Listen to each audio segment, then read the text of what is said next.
So without any further ado, I'll introduce our folks. So this is Kevin. Kevin's our geomatics lead at HGC. And this is Cam, he's one of our aquatic specialists. Here at HGC, we have a great team of people. Our UAV pilots are compliant with current regulations and restrictions and have undergone the appropriate training required to operate UAVs in Canada. We have the top grade EV-RTK, which is the yellow and black fixed wing you see here, as well as some DJI Phantom 4 Pros. The RTK is a survey grade drone. The Phantom is more for site inspections.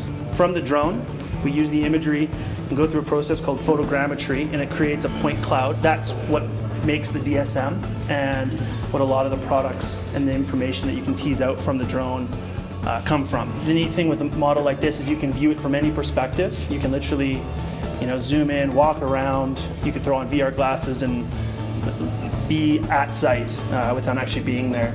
The equipment mentioned earlier, we have the ability to provide survey grade accuracy. We can do this more efficiently than traditional survey while providing a higher resolution of data sets. Using drones in the air in place of people on the ground reduces the risk of incidents and/or injury.